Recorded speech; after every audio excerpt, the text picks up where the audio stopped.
Ô Dieu, nous prions que le témoin fidèle que nous avons dans la parole et que le témoin de ton esprit qui brille dans nos esprits puisse nous éclairer et nous nourrir ce matin de cette manne céleste, pour ta gloire et pour notre joie. Amen. Vous pouvez vous asseoir. Les plus jeunes savent qu'ils peuvent partir pour une classe qui leur est préparée.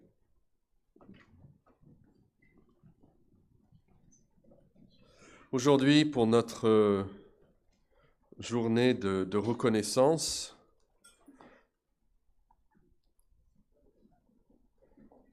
je veux noter avec vous un verset, 1 Corinthiens 15, verset 57.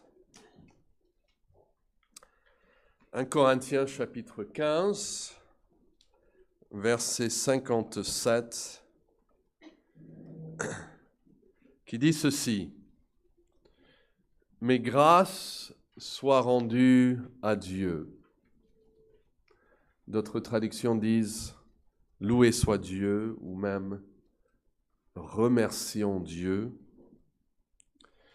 qui nous donne la victoire par notre Seigneur Jésus-Christ. Alors je veux prêcher sur ce thème, remercions Dieu qui nous donne la victoire. Une façon de distinguer un vrai chrétien, et nous savons un vrai chrétien, ce n'est pas quelqu'un qui est simplement membre d'une église chrétienne, qui adhère à certains points de doctrine, mais quelqu'un qui a en lui l'esprit même de Jésus-Christ, qui est une nouvelle création, qui a cette foi en Dieu, mais qui appartient aussi à Dieu, qui est lié éternellement avec Jésus-Christ. Et une façon de distinguer un vrai chrétien d'un autre, peut-être un des meilleurs, c'est d'analyser sa vision de l'avenir, son regard vers l'avenir. Alors, quelqu'un qui n'est pas en Christ peut être un optimiste. Ça existe. Il y a des gens qui insistent toujours regarder la chose du bon côté. Mais même son optimisme sera vague quand vous commencez à leur demander « Mais pourquoi êtes-vous optimiste ?» Vous allez voir que les réponses sont vagues. Tout ira bien, mais qu'est-ce que ça veut dire tout ira bien? Il ne peut pas exactement vous dire. Et sera limité dans sa portée et dans sa durée. Qu'est-ce que je veux dire comme ça? Par ça, je veux dire dans sa portée, dans le sens que même quelqu'un qui se considère comme optimiste et qui est fier de l'être, ne peut pas être optimiste par rapport à toute chose. Il y a des choses dans sa vie où franchement, il doit admettre que là, il ne sait pas quoi dire, il ne sait pas comment réagir. Et donc son optimisme, c'est plutôt que malgré ces autres choses, par ailleurs, on trouvera un moyen de quand même s'en sortir. Ce n'est que le chrétien qui peut être convaincu que toute chose concourt au bien de ceux qui aiment Dieu. Et donc, il y a un certain optimisme face à toutes les circonstances de la vie. Donc, pour un non-chrétien, c'est limité dans sa portée, mais aussi dans sa limite. Parce que si on lui posait les questions, bon, êtes-vous optimiste par rapport à 200 ans de maintenant? Par rapport à 80 ans de maintenant? Par rapport à 10 ans de maintenant? Vous voyez que son optimisme est très limité dans le temps. Et le plus qu'il vieillit, le plus qu'il réalise que les choses ne vont pas s'améliorer dans son corps, etc. On avait un voisin chez nous et il nous a dit, juste cette semaine, oui, à 82 ans, j'avoue que je ne regarde pas la vie comme je la regardais avant. Des choses qu'il réalise par rapport à sa santé et d'autres choses, que ces choses ne vont pas changer pour lui. Où est donc l'optimisme pour ici, d'ici 20 ans, 30 ans, 40 ans? Mais pour le chrétien, il peut être entouré de ses ennemis, il peut être accablé, il peut être en larmes, même à cause de ses circonstances actuelles. Mais quand il regarde vers l'avenir, il y a dans chaque vrai chrétien une germe, une semence d'espérance qui brille, qui ne peut jamais être complètement éteint. Et il sait que la victoire lui est donnée. Et donc il peut, comme dit ce verset, malgré tout et au milieu de tout, rendre grâce à Dieu, louer Dieu qui lui donne la victoire par notre Seigneur Jésus-Christ. Il peut faire comme Paul et Silas ont fait en prison à minuit à Philippe, chanter des louanges à Dieu. Alors, pour bien comprendre la victoire pour laquelle le Saint-Esprit nous appelle à remercier Dieu, il nous faut regarder le verset 50. Est-ce que vous pouvez, donc dans 1 Corinthiens 15, regarder le verset 50. Et ici, nous avons un problème qui nous est présenté. C'est que la chair et le sang, là, ça veut simplement dire vous tel que vous êtes aujourd'hui. Vous tel que vous vous êtes vu dans le miroir ce matin. Est-ce que vous vous êtes regardé dans le miroir ce matin?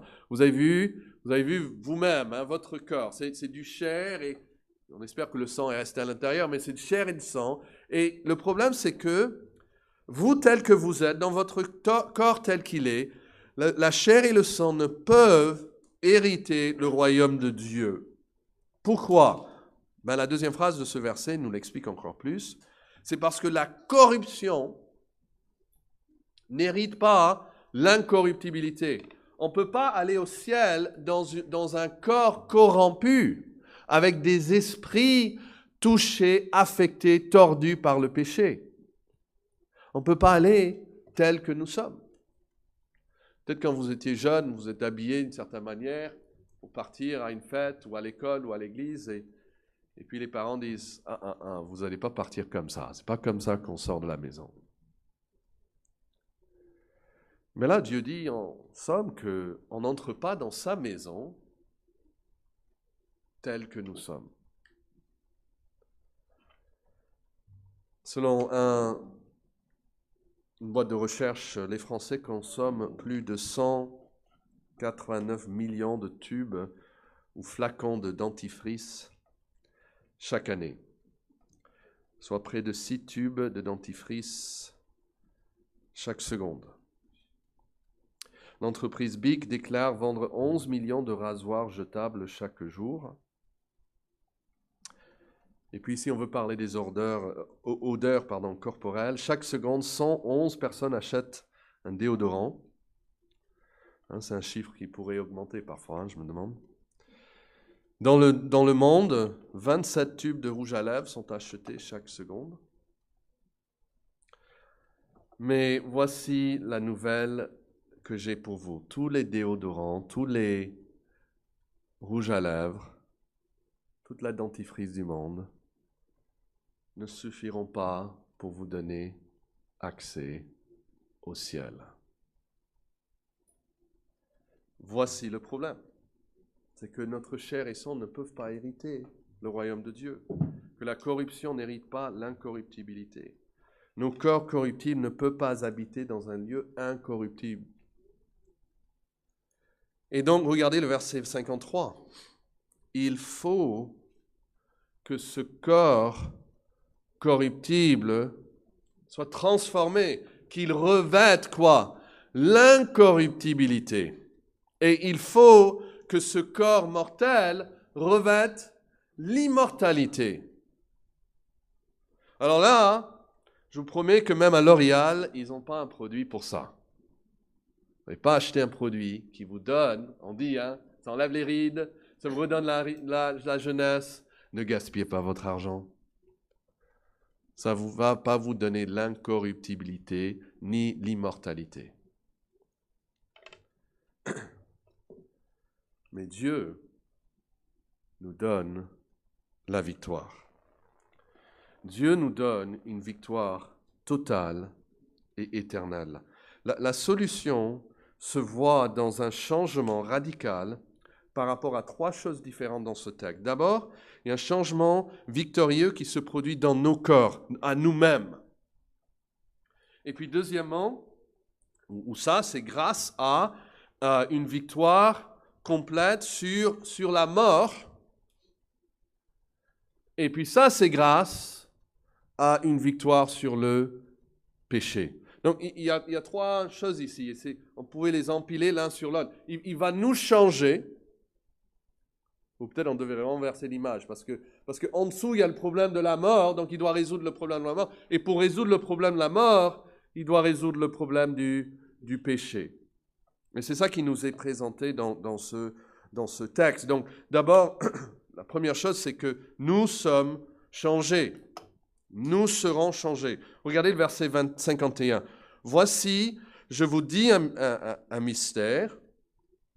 Nous ne mourrons pas tous. D'accord? Quand Christ revient, il y aura une génération vivante qui ne va jamais voir la mort. Quelle merveille si nous faisions partie de cette génération. Mais, malgré cela, tous nous serons quoi? Changés. Et nous serons changés en un instant. Le temps qu'il faut pour un clin d'œil. Et ça passera à la dernière trompette. Et puis il explique, la trompette sonnera, et les morts ressusciteront, incorruptibles, et nous, il répète encore, nous serons changés. Il le dit deux fois dans ce texte. Car il faut que ce corps corruptible revête l'incorruptibilité et que ce corps mortel revête l'immortalité. Donc la solution, c'est que ce corps, verset 54, corruptible, 53 aussi, va revêtir l'incorruptibilité et que ce corps mortel va revêtir l'immortalité. Et c'est vrai que nous n'allons pas tous être ressuscités, parce qu'il y aura certains qui sont déjà vivants, encore vivants plutôt. Mais même si nous ne mourrons pas tous, nous serons tous transformés, nous serons tous changés. Nous n'aurons pas donc tous le corps mort et puis ressuscité, mais nous aurons tous un corps glorifié. Alors, quel est le bruit que vous faites le matin quand vous vous réveillez? Heureusement qu'on ne les a pas enregistrés. Hein. Moi, la plupart du temps, je gémis. Imaginez, parce que cela va se passer comme ça pour un chrétien quelque part, que vous êtes au milieu d'un gémissement et la trompette sonne et en un instant, en un clin d'œil, vous voyez que vous êtes changé, vous êtes transformé, que vous avez votre corps revêtu d'incorruptibilité. Vous n'êtes pas loin, si vous tournez quelques pages vers 2 Corinthiens 5, il parle de cela. 2 Corinthiens chapitre 5, il dit « Nous savons en effet, le premier verset, que si cette tente où nous habitons sur la terre est détruite, il parle ici de le corps comme une tente, quelque chose de très très fragile. Hein. Il faut un vent fort et puis pouf, c'est détruit.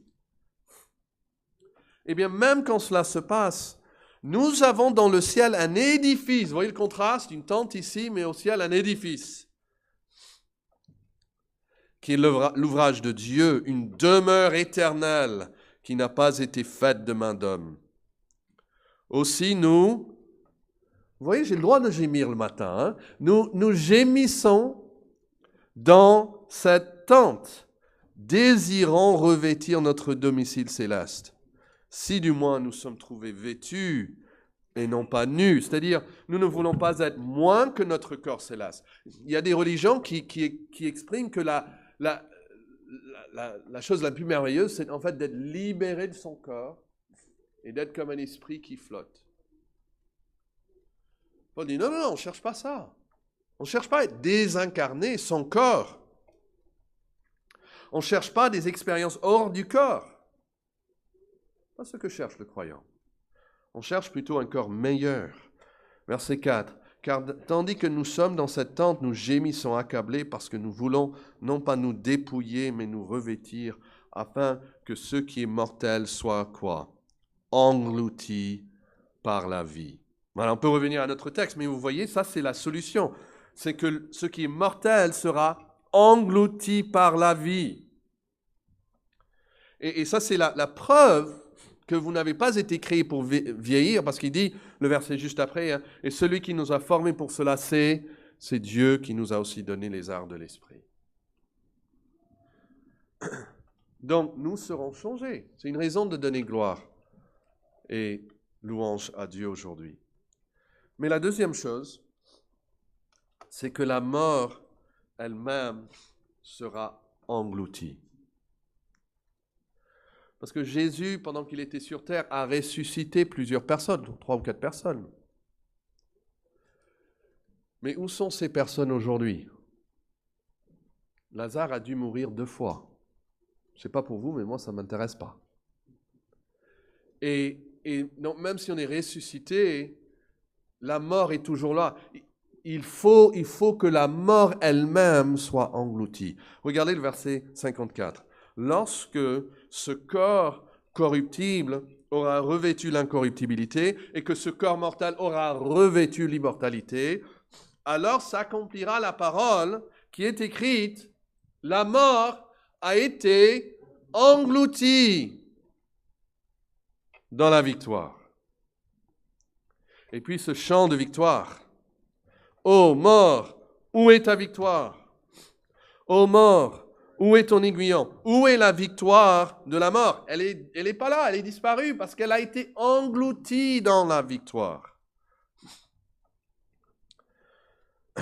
Notre traduction dit la victoire totale sur la mort a été remportée. Pour expliquer ce mot englouti.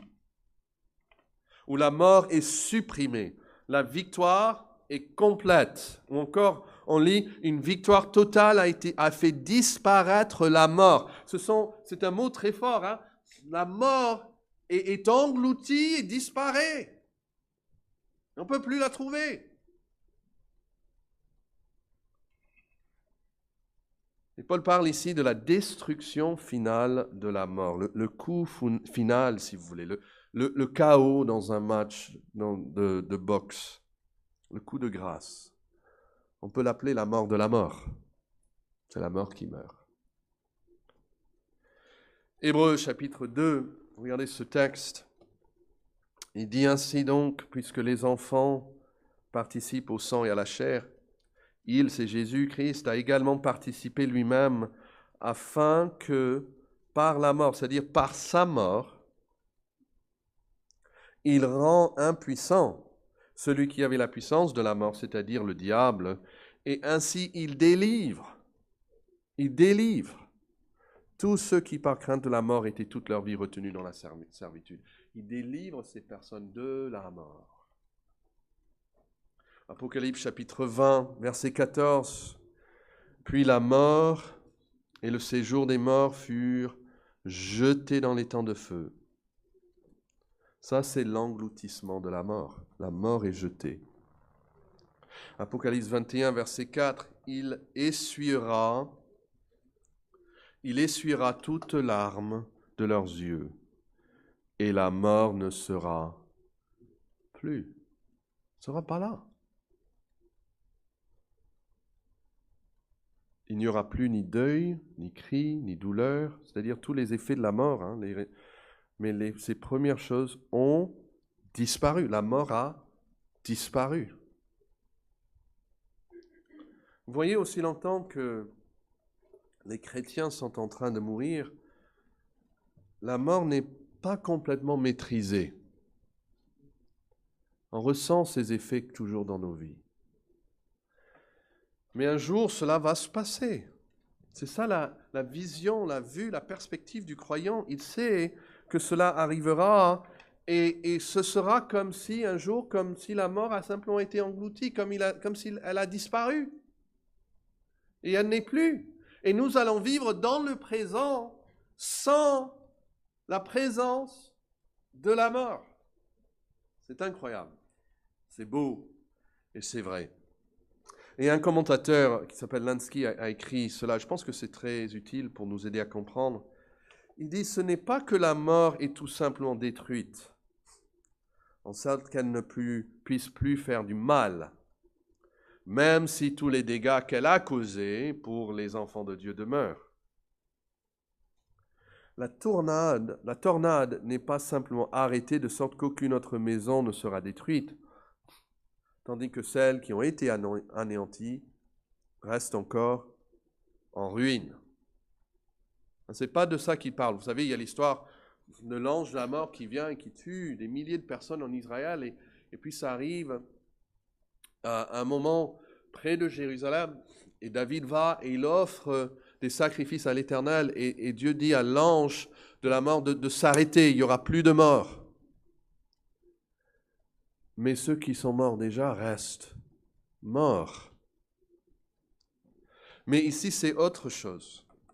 Il dit, la mort et l'ensemble de ses victoires apparentes sont défaites pour les enfants de Dieu. Ce qui ressemble à une victoire pour la mort et à une défaite pour nous, quand nos cœurs meurent et pourrissent, va être complètement inversé, de sorte que la mort meurt dans une défaite absolue et nos cœurs vivent de nouveau dans une victoire absolue.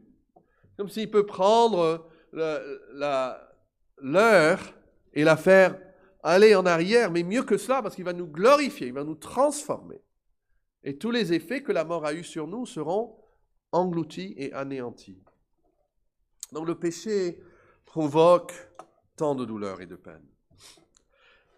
Et parfois, il y a des conséquences qui durent toute une vie. Vous pouvez penser à David et son péché d'adultère avec Bathsheba et son meurtre. Ça a eu des conséquences qui lui ont causé des problèmes toute sa vie. Dieu lui a pardonné. Il demeurait quand même des conséquences. Il y a des gens ici qui, pendant des années, ont porté les conséquences de leurs péchés passés. Pardonnés, mais comme ils disent, ce qui a été fait ne peut pas être défait ici sur terre.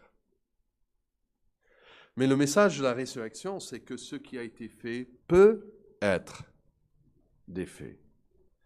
Quand vous arrivez au ciel, Dieu ne va pas simplement arrêter le saignement et laisser la croûte. Il va faire toutes choses nouvelles.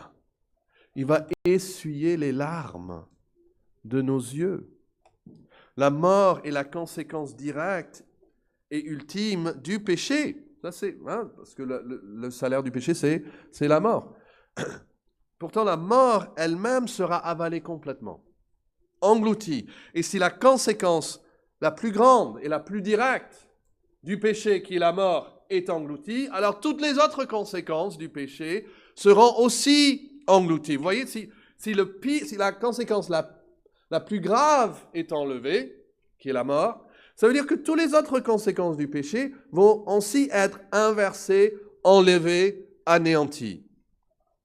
Apocalypse 21 dit, « Il habitera avec eux, ils seront son peuple, et Dieu lui-même sera avec eux. Il essuiera toute larme de leurs yeux, et la mort ne sera plus, et il n'y aura plus ni deuil, ni cri, ni douleur. » Et ce n'est pas qu'il y aura tout simplement un cessez-le-feu, on espère ça en Ukraine, mais il y a quand même, ça va rester tout le dégât qui a été déjà causé.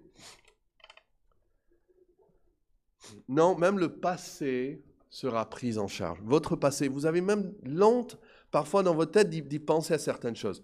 Tout ça, Dieu va régler. Il va le régler parfaitement. Car les premières choses ont disparu. Et celui qui était assis sur le trône dit, « Voici, je fais toutes choses nouvelles. » Et il dit, « Écris, car ces paroles sont certaines et véritables. » Ça, mes amis, c'est la fin de l'histoire pour le chrétien. Voici comment vous allez vivre éternellement. Imaginez-le, s'il vous plaît, maintenant, imaginez-le, ça vient, vous allez vivre à jamais avec absolument aucune conséquence de vos péchés. Des récompenses, mais pas des conséquences du péché. Et certains d'entre vous ne le croient pas.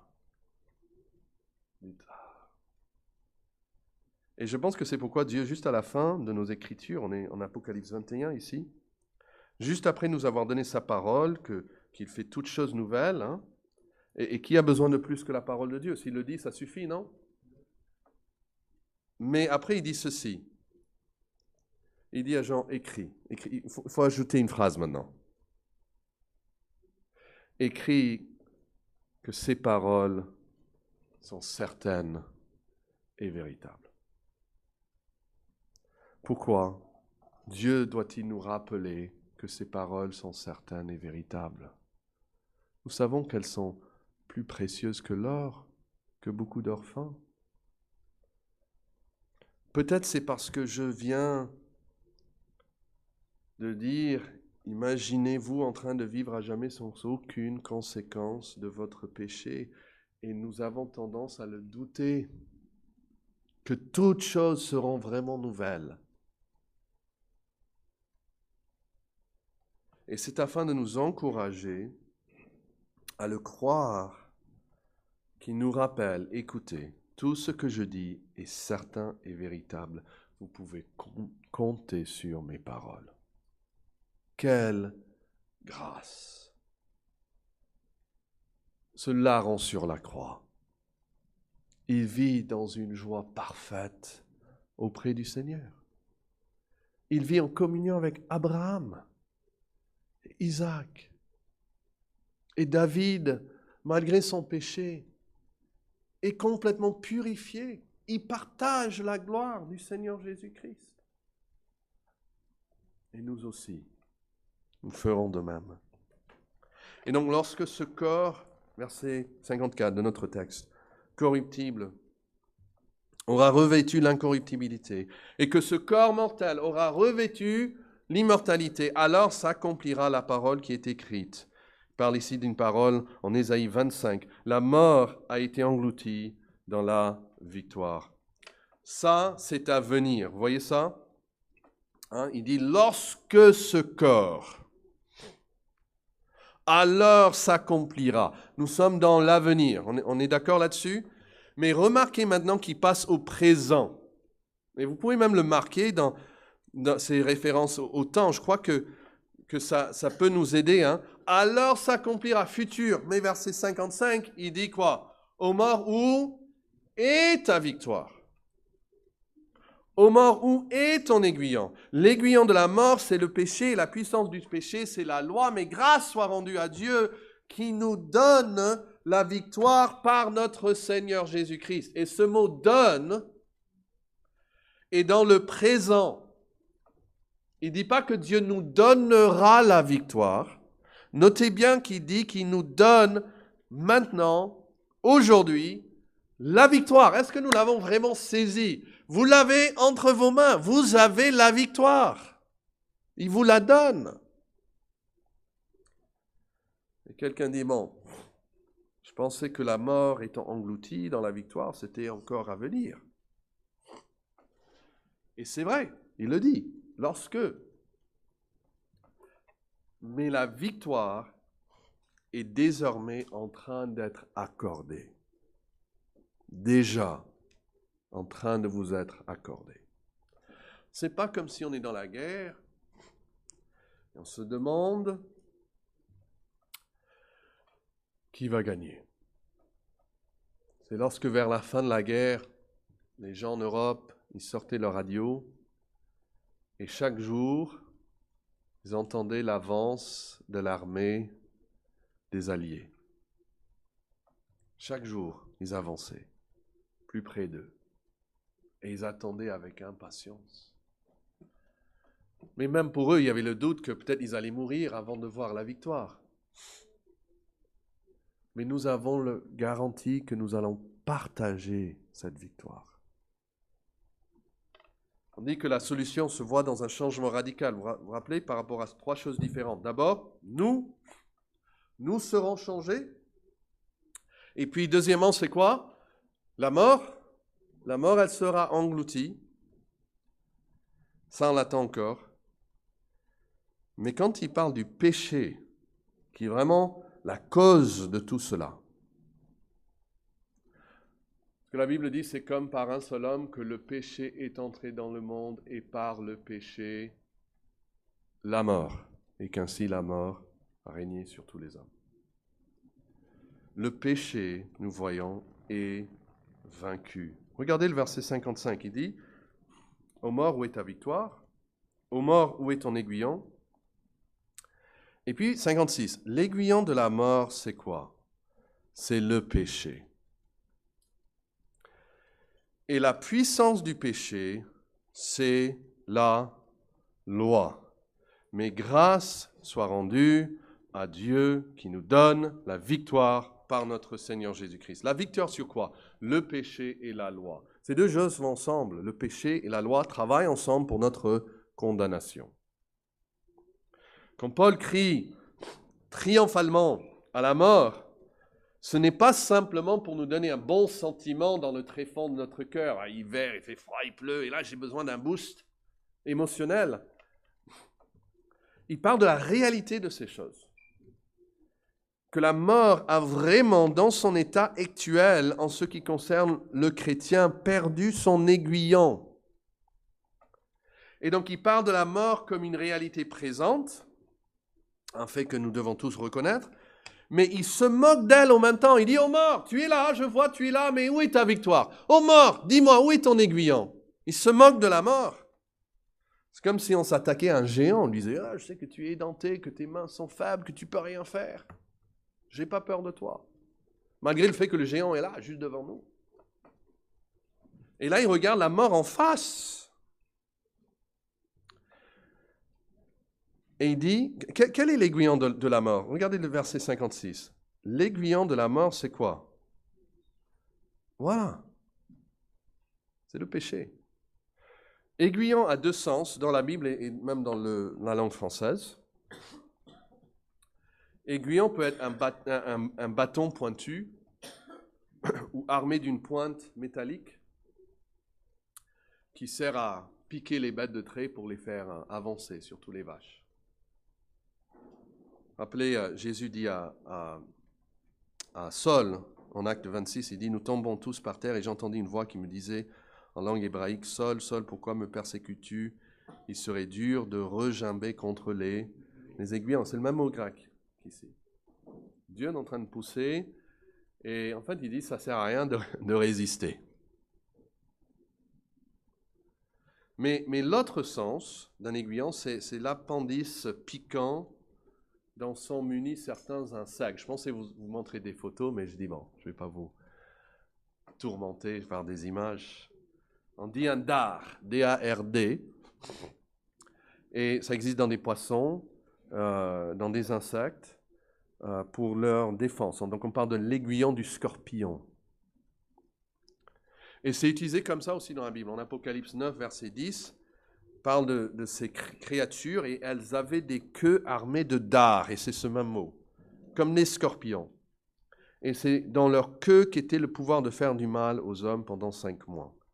Donc dans notre texte, l'aiguillon parle plus de ce deuxième sens-là, son arme, son pouvoir de tuer, comme l'aiguillon du scorpion. L'aiguillon de la mort, le dard du péché, le dard de la mort, c'est le péché. C'est ça qui donne à la mort sa puissance. Et quand vous écoutez ça à un enterrement, parce que souvent pour les chrétiens, on aime lire ces versets, on aime bien ces paroles, hein. La mort a été engloutie dans la victoire, etc. Et puis tout d'un coup, on commence à nous parler de péché.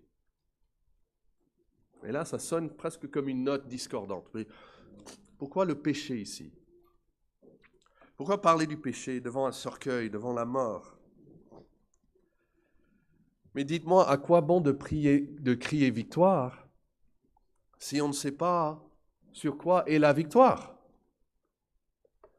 À quoi bon de célébrer le fait que l'aiguillon est parti si on ne sait même pas ce qu'est l'aiguillon de la mort?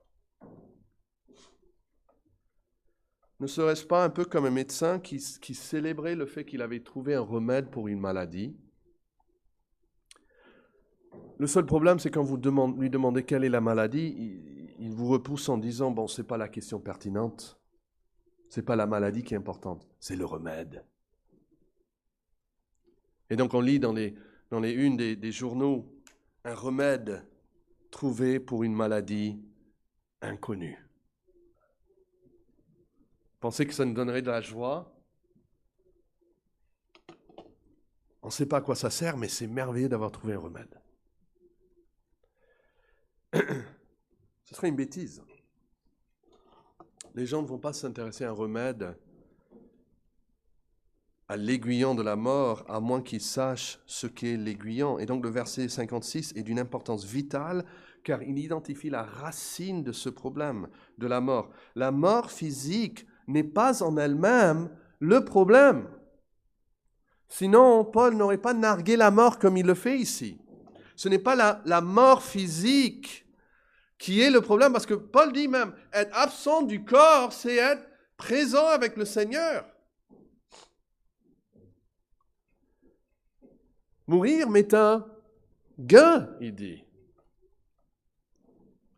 Donc il est important de réaliser que l'aiguillon n'est pas la mort elle-même, mais le péché. Et les Écritures partout lient le problème de la mort avec le problème du péché. Connaissez Romains 6, 23. Car le salaire du péché, c'est la mort.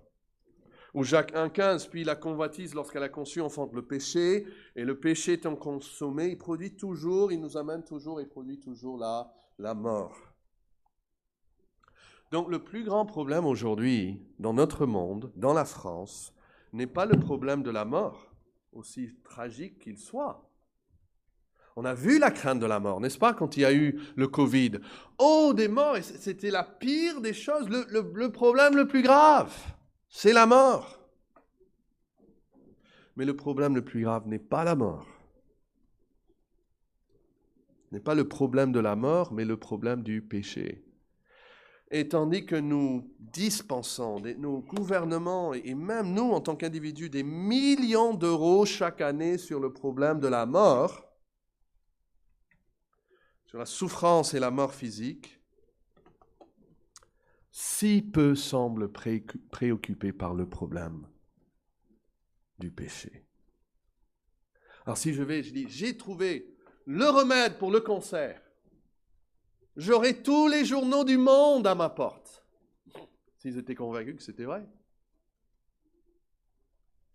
Mais si je me lève et je dis, j'ai trouvé la solution au péché, on n'a pas besoin de ça. Et pourtant, l'aiguillon de la mort réside dans le problème du péché, et le péché trouve sa force où? Selon le verset 56, dans la loi. Dans la loi. Et là aussi, il y a un malentendu chez beaucoup de personnes, parce que beaucoup pensent que la loi va les aider. On va garder la loi, Dieu va approuver le fait qu'on garde la loi, ça va nous aider à nous rapprocher du ciel. Et pourtant, les Écritures disent clairement ici que la loi ne permet pas de lutter contre le problème du péché. En fait, la loi exacerbe le problème du péché. Il rend l'aiguillon encore plus forte. En effet, sans la loi, l'aiguillon du péché serait plutôt faible et anodine. Romains 4, 15 parle du fait que la loi produit la colère, et là où il n'y a point de loi, il n'y a pas non plus de transgression. Donc, la loi, en fait, donne le pouvoir à ce problème du péché. La loi est pour Dieu comme une règle parfaite. Elle est comme le spot. Ce n'est pas une échelle qui nous amène vers Dieu, c'est un spot qui nous éclaire pour nous montrer, c'est la règle. Ok, vous voulez la loi est une règle, ce que Dieu exige. Et on met ça à côté de nous, on voit combien on est tordu. Et Frédéric Godet a dit ceci là, le trône de la mort repose sur ces deux bases. Le péché qui provoque la condamnation et la loi qui la prononce. c'est ça qui laisse le pécheur sans espoir. Parce qu'il y a à la fois le péché en lui qui provoque la condamnation, et il ne peut pas espérer que Dieu va ignorer, parce que non, il y a la loi me condamne, c'est sûr. Eh bien, si l'aiguillon de la mort est le péché, et si je ne peux pas m'occuper du problème du péché en faisant mon mieux en gardant la loi, comment peut-il que les Écritures donnent cette cri de triomphe? Ô mort, où est ton aiguillon? Parce que moi, j'essaie de garder la loi et ça empire ma situation. Galates 2,16 dit, ce n'est pas par les œuvres de la loi que l'homme est justifié. Donc, il ne faut pas chercher dans la loi la victoire. Il doit avoir une autre façon. Et quelle qu'elle soit, elle doit pouvoir enlever la puissance de la loi sur moi. Pour pouvoir envoyer l'aiguillon du péché, il faut traiter la loi qui me condamne. Et où se trouve la réponse? Où se trouve la réponse pour le péché et la loi? Regardez le verset 57. Mais grâce soit rendue à Dieu qui nous donne la victoire par qui? Notre Seigneur Jésus-Christ. C'est là où se trouve la réponse.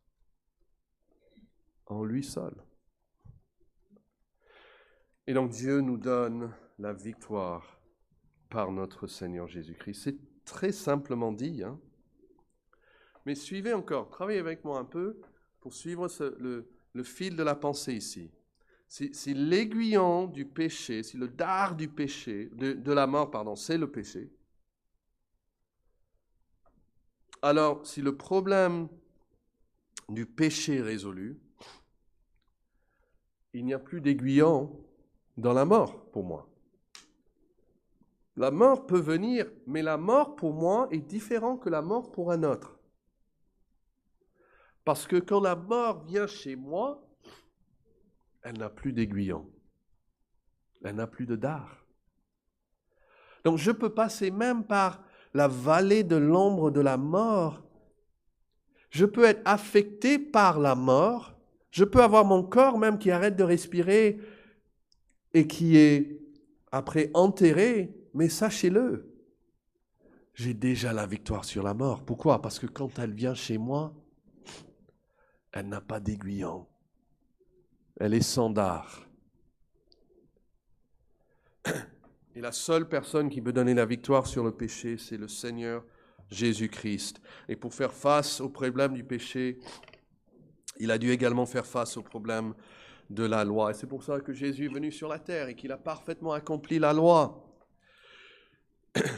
afin de traiter ce problème du péché. Et donc il est mort en substitut, il est mort comme une pénalité, il est mort condamné à ma place. Il a pris l'aiguillon en lui-même. Vous avez entendu peut-être l'histoire de ce père avec sa fille qui est dans une voiture et soudain il y a un gros frelon qui commence à bourdonner autour de leur tête et la fille a naturellement peur. Et le père, sans réfléchir, il prend sa main et il attrape le frelon dans sa main. Il le garde quelques instants. Et puis il relâche. Et la fille commence à pleurer encore, parce qu'elle a encore peur. Et le papa dit, mais n'aie pas peur, ma fille. Regarde. Et il lui montre sa main. Il a dit, j'ai pris le dard. Il bourdonne encore autour de ta tête, mais ma main a son aiguillon. Et c'est ce que Christ a fait avec le péché et la loi. Il a pris le dard, il a pris l'aiguillon.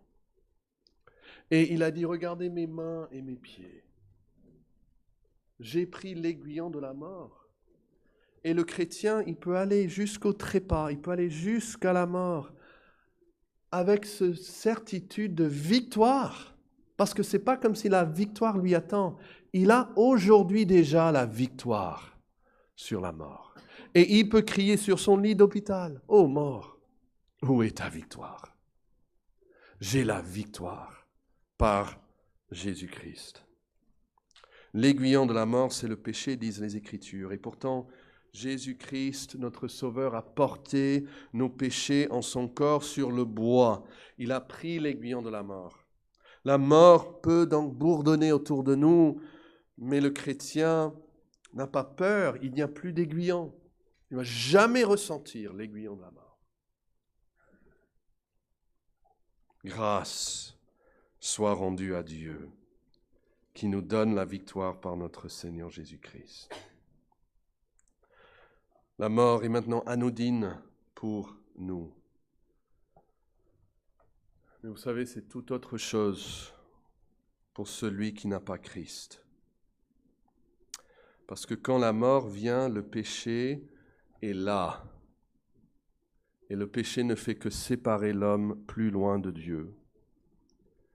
Et donc pour ceux qui ne sont pas en Christ, la Bible dit que leur mort ne sera jamais renversée. Le premier décès ne va conduire qu'à ce que la Bible appelle la seconde mort. Mais pour les lâches, les incrédules, les abominables, les meurtriers, les impudiques, les enchanteurs, les idolâtres et tous les menteurs, leur part sera dans les temps ardents de feu et de soufre, ce qui est la seconde mort.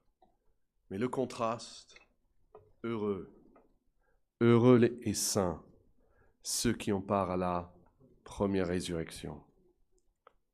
La seconde mort n'a point de pouvoir sur eux, mais ils seront sacrificateurs de Dieu et de Christ, et ils régneront avec lui pendant 1000 ans.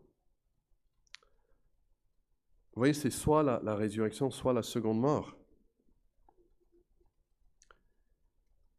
Et pour vous, qu'est-ce que ça sera? Et peut-être vous dites, j'aimerais bien savoir.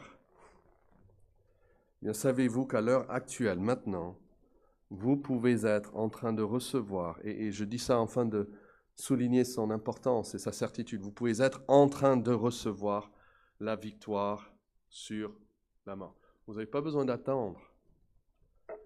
Grâce soit rendue à Dieu. Il y a des personnes ici qui ont déjà la victoire sur la mort. Et comment cela peut être? C'est par notre Seigneur Jésus-Christ. Rappelons-nous que ces paroles sont certaines et véritables. Celui qui a le Fils a la vie. Et donc, si vous venez à Christ, il vous donnera aussi la victoire. Prions. Ô Dieu, nous avons beaucoup de raisons pour rendre grâce. Mais nous voulons te louer spécialement ce matin, que tu as déjà résolu le problème avec notre plus grand ennemi, la mort et le péché et la loi.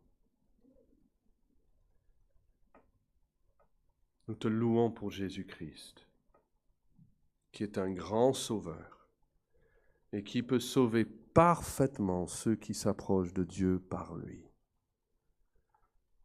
Et donc nous voulons venir à toi.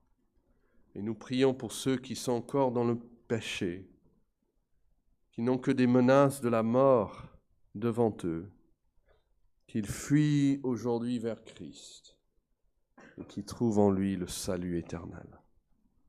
C'est au nom de ce Sauveur que nous